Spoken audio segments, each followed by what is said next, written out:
देखिए, type 1 diabetes young adults में होती है और इसको ऑटोइम्यून बीमारी की तरह से सस्पेक्ट किया गया है। देखिए, टाइप 2 डायबिटीज़ जो है इसमें इंसुलिन रेजिस्टेंस की वजह से होती है। इंसुलिन लेवल बॉडी में होता है, कई बार नॉर्मल से भी ज़्यादा हो सकता है और उसके बावजूद जो है ग्लूकोज़ सेल के भीतर मूव नहीं कर पाता है। देखिए, सबसे पहले एक स्टेज होती है जब डायबिटीज़ की टेंडेंसी होती है।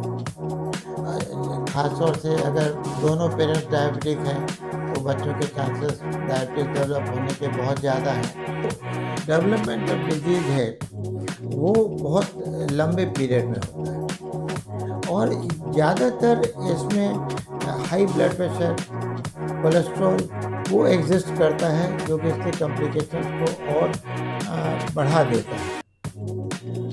तो डॉक्टर साहब, जैसे अभी आपने बताया है कि जो ये कॉम्प्लिकेशंस होती हैं और ये फैट मेटाबॉलिज्म वगैरह के बारे में आपने जो बताया, तो उसमें आपने बोला कि जो टाइप 1 होता है उसके अंदर शुगर लेवल ज़्यादा हो जाते हैं और ये कॉम्प्लिकेशन टाइप 1 में ज़्यादा होती हैं।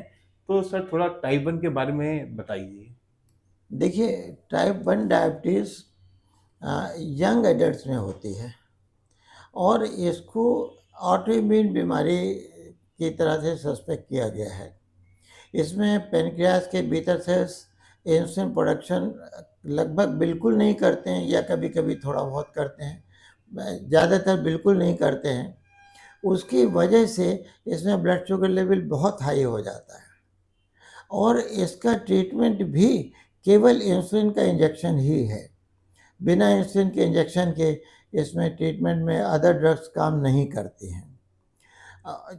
चूँकि ब्लड शुगर लेवल बहुत हाई होता है, तो इसलिए सभी कॉम्प्लिकेशंस जैसे पहले हमने मेंशन किया है, डिहाइड्रेशन, कीटोएसिडोसिस, ये सब ब्लड शुगर वजह की बहुत हाई होने की वजह से होता है और इनमें इन्फेक्शंस भी कंपैरेटिवली ज़्यादा होते हैं, जो कि इसको एग्रवेट करते हैं और इसको कंडीशन को डिटेरियोरेट कर देते हैं।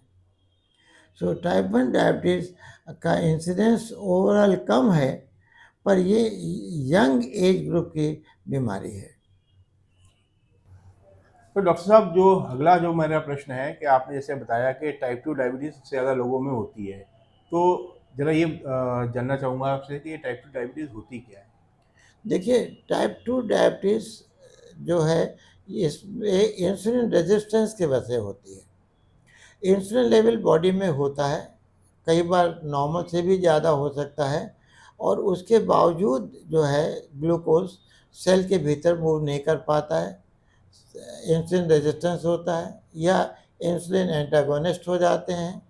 कभी-कभी इंसुलिन एंटीबॉडीज़ भी प्रोड्यूस हो जाती हैं और ये जो सिचुएशन है जिसमें इंसुलिन होते हुए भी उसके इफ़ेक्ट्स पुअर हैं, वो टाइप 2 डायबिटीज़ होती है। और कई फैक्टर्स टाइप 2 डायबिटीज़ को कंट्रीब्यूट करते हैं। उसमें द जेनेटिक इनहेरिटेंस तो है ही है, the lack of exercise, stress, air pollution, the high PM 2.5 levels भी एट्रीब्यूट किया गया है कि ये डायबिटीज़, टाइप 2 डायबिटीज़ के प्रोडक्शन में, डेवलपमेंट में पार्टिसिपेट करता है। हायर इंसिडेंस है टाइप 2 डायबिटीज़ का, जहाँ पे पोल्यूशन का लेवल हाई है। तो टाइप 2 डायबिटीज़ जो इंसुलिन रेजिस्टेंस की वजह से होती है, ये बेसिकली इंसुलिन रेजिस्टेंस की वजह से होती है। तो जैसा सर आपने बताया कि इंसुलिन रेजिस्टेंस की वजह से होती है और केवल लाइफस्टाइल और जेनेटिक्स की वजह से नहीं होती है, पॉल्यूशन की वजह से भी हो सकती है और स्ट्रेस की वजह से भी हो सकती है। यस, ये बिल्कुल फैक्ट है कि पोल्यूशन काफ़ी हद तक पीएम 25 के लेवल को काफ़ी हद तक डायबिटीज़ के प्रोडक्शन में और डायबिटीज़ के कॉम्प्लिकेशन डेवलपमेंट में एट्रीब्यूट किया गया है और लैक ऑफ एक्सरसाइज उसमें सबसे ज़्यादा इम्पॉर्टेंट फैक्टर है, लैक ऑफ कई स्टडीज़ ऐसी भी हैं जो ये डाउट करती हैं कि जो वेरियस केमिकल्स यूज़ होते हैं इंडस्ट्रियल प्रोडक्शन में, केमिकल्स यूज़ होते हैं या इंसेक्टिसाइड्स यूज़ होते हैं या fertilisers chemicals use, they might be contributing to development and complications of the diabetes. ये भी डाउट किया गया है कि there may be their contribution to them. तो डॉक्टर साहब जैसे अभी आपने हम लोगों को बताया कि जो टाइप 2 डायबिटीज़ सबसे ज़्यादा होती है और ये धीमे-धीमे ग्रेजुअली डेवलप करती है और बाद में इसके कॉम्प्लिकेशंस आ जाते हैं। तो सर मैं आपसे ये जानना चाहूँगा कि ये किस तरह से डेवलप करती है?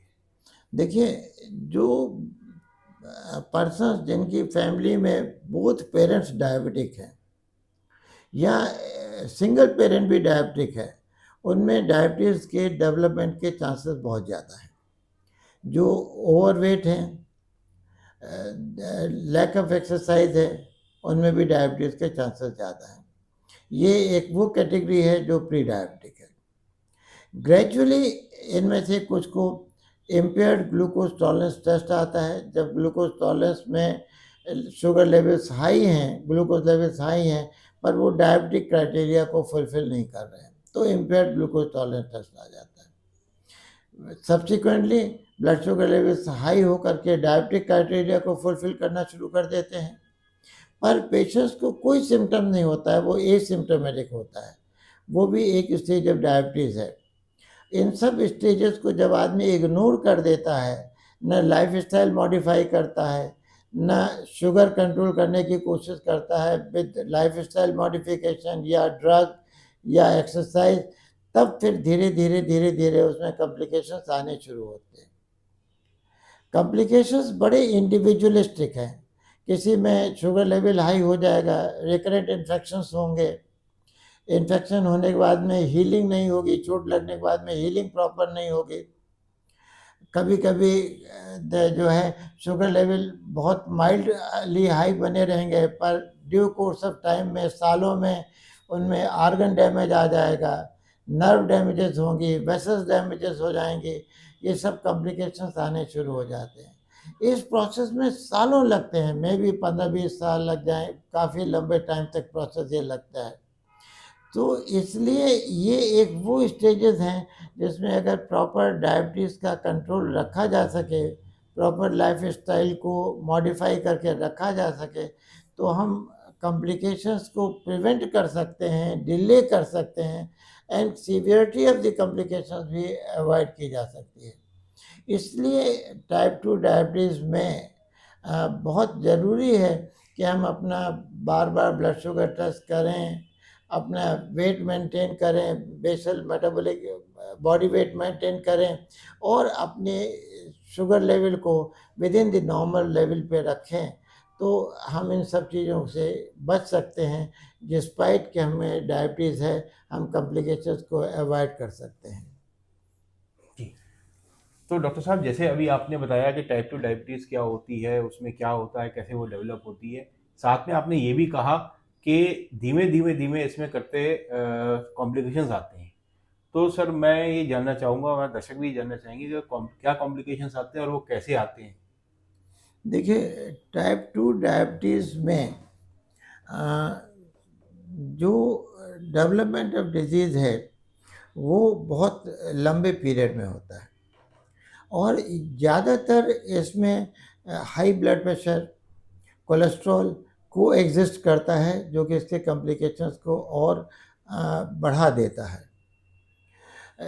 जो ब्रॉडली कॉम्प्लिकेशंस को दो हिस्सों में बांटा गया है, जो माइक्रोवेस्कुलर एंड मैक्रोवेस्कुलर, जिसमें लार्ज वेसल्स इन्वॉल्व होती हैं, माइक्रोवेस्कुलर जिसमें स्मॉल वेसल्स इन्वॉल्व होती हैं। पर जो आपके हिसाब से इम्पॉर्टेंट कॉम्प्लिकेशंस हैं, जैसे आँखों की रोशनी जाना, रेटिनोपैथी डेवलप हो जाना, कैटरेक्ट का डेवलपमेंट भी जल्दी हो जाता है, यहाँ तक ग्लूकोमा को भी कहा गया कि ये बढ़ा देता है। किडनी का इन्वॉल्वमेंट होना, जैसे किडनी में ultimately and stage renal disease जब डेवलप होती है तो आदमी को डायलिसिस पे जाना पड़ता है। हार्ट का इन्वॉल्वमेंट होना, जिसमें heart attack and heart failure वगैरह डेवलप होता है। Even the large vessels involve होने की वजह से, खासतौर से एथेरोस्क्लेरोसिस जो कोलेस्ट्रॉल की वजह से ज़्यादा होती है, उसके एग्रीवेट होने से सेरेब्रोवास्कुलर एक्सीडेंट्स, लकवा जिसे कहते हैं, लकवे की बीमारी बहुत ज़्यादा बढ़ जाती है। तो इस टाइप के कॉम्प्लिकेशंस जो कि आदमी की लाइफ को थ्रेट करते हैं।